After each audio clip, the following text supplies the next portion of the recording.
Hello and welcome back to my garden diaries. My name's Leela. I am a somewhat new gardener and flower grower in Zone 7B, South Central Virginia. I currently garden and grow on about 1/8 of an acre, and today we are doing another unboxing. This is one of the only / last unboxings that I'm doing for the year because I tried to be very lean this year. There are just 3 things that I got from Cattle and Cut Flowers, which is a flower farm in Washington State. This year, my goal is to grow a lot of dahlias from seed, so I ordered some of their field dahlia seeds, some cress, and also some ranunculus, which we will be starting, but I'm waiting on one last package to start those. And I also ordered a number of native seeds from Prairie Moon Nursery. So that's what we're going to be opening and starting today. I'm going to start a second batch in the quote proper way. And I also will link down below some videos that I found since starting these that kind of reinforce my thoughts. So I'm hopeful that I will get some germination from how I'm starting these seeds. But yeah, if you enjoy this video, be sure to like and subscribe,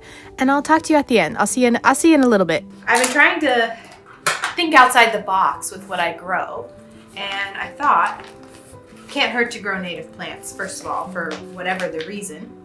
But I found this nursery that does, look at these packets. Oh my gosh. You shouldn't have. Look how beautiful. Wow. Oh, nice. Look at that.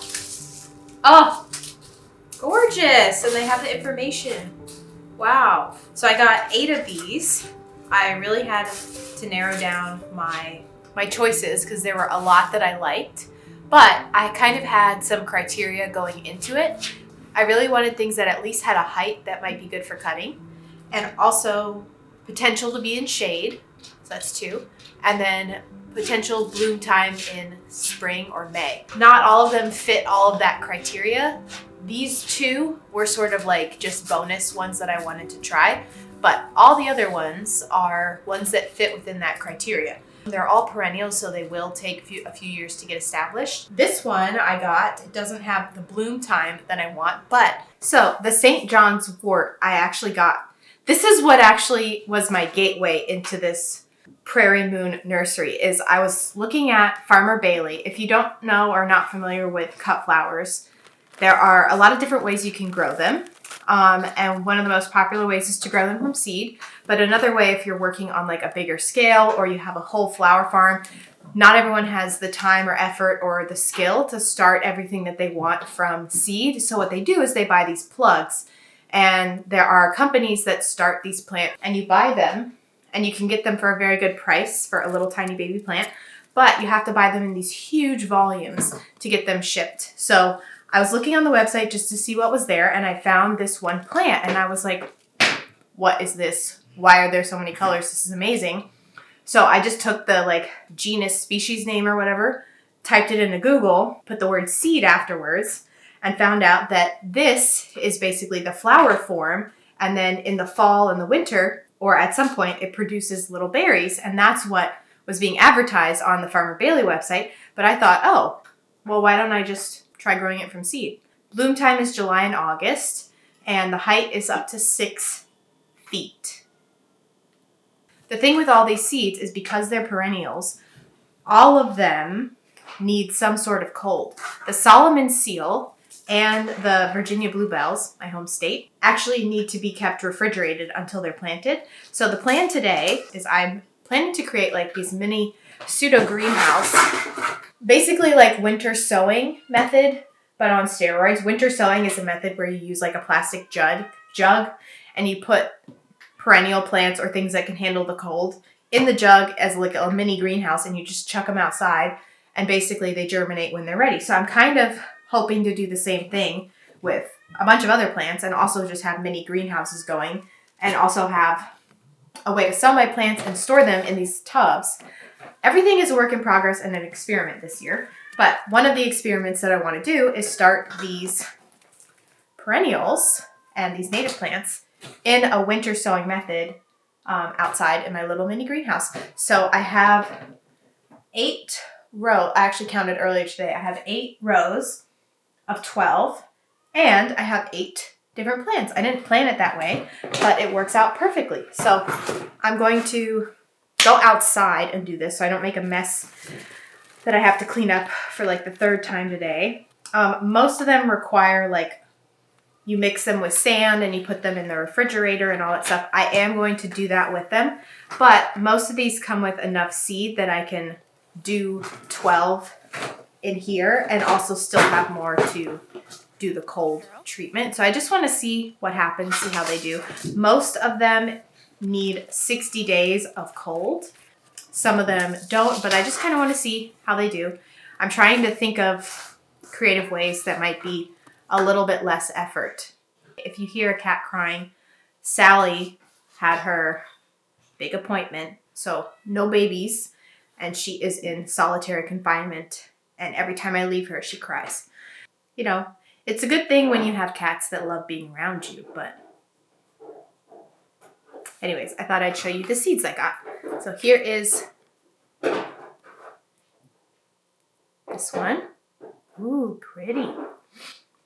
Flamingo pink flowers draped from fine blue-green foliage with a shock of canary yellow at the tip of each petal. This annual plant turns a unique dusty sage in the fall, adding even more garden interest. A prolific self-seeder, it can fill in drier sites quickly, requires cold climates, the vibrant native alternative to bleeding hearts. So that was something that I really liked about this, is that it's hard to tell in the picture, but it did look like dianthus, or what is it called? Is it Dicentra? Sorry, Dicentra. It looked like that to me. I thought that would be cool. Bloom time is May through September. So that's a check on the May. And also full apart shade. Now, Solomon Seal, this one I think will take a little bit to grow to be blooming, but it blooms in May through June. It can handle the shade. The gracefully arching strands drip creamy white drop-shaped flowers in spring. Those blooms transform into tiny green fruits that mature and turn a rich blueberry hue, while the foliage blazes golden yellow, lending fall interest to the landscape. Handles all sun conditions, but prefers to keep its roots cool and somewhat damp. So this would be really great in the shade, as well as the Virginia bluebells. These early bloomers, check April through May, set mauve and lilac buds, which elongate into their heralded periwinkle blue hue. Bumblebees and butterflies will be common visitors to the trumpet-shaped flowers, combined with other summer native species for year-round foliage, as this ephemeral will be completely dormant by mid-summer. So it's a very early blooming blue color. It's a little bit shorter, but it says 2 feet on the packet, which seems good. I also got bog goldenrod, which is a type of solidago, like other solidagos, but I love the spike. See how it's like spiky?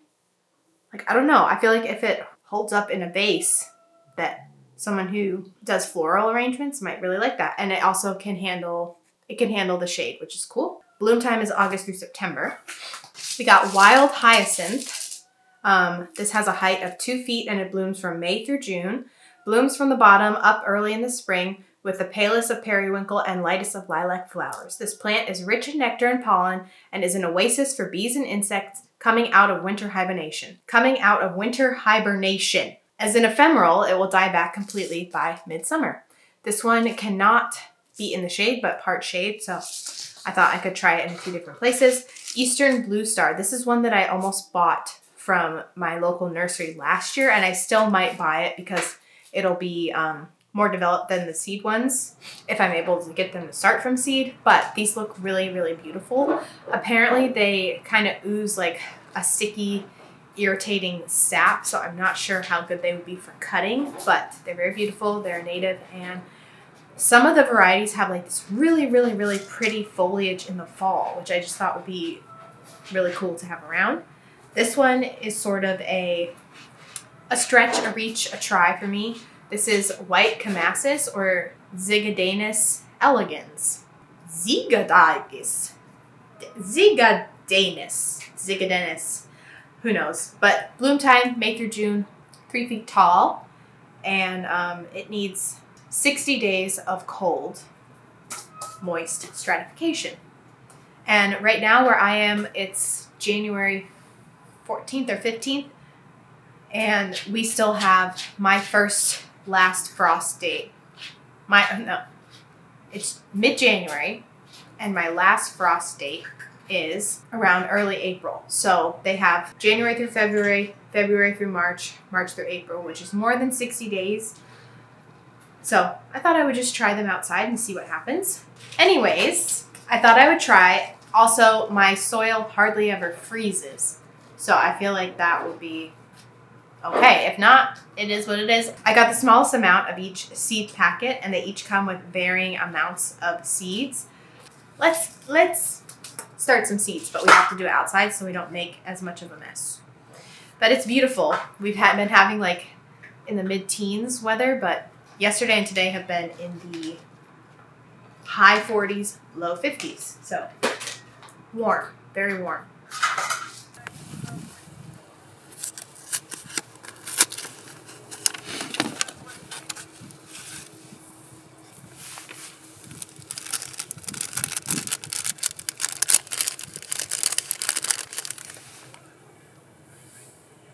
Oh my gosh.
Well, that about does it for me today. I'm really excited to add some native plants to my garden and my home. So hopefully these do really well. I'll definitely do a little update, and I'll try my best to, when I post that update, to link it in the video description. So if you're watching this like a million years in the future and you're interested, hopefully it's in the video description. So yeah, if you enjoyed this video and you want to see more of my garden diaries and how these plants do and grow and how my garden grows this season, be sure to like and subscribe. Thank you for being here. Let me know if you have any native plants that you suggest. If you're also in North America, if you have any tips on how to start them the traditional way, let me know, because I might be trying to do that very soon. Thanks for being here, and I'll see you in the next one. Bye.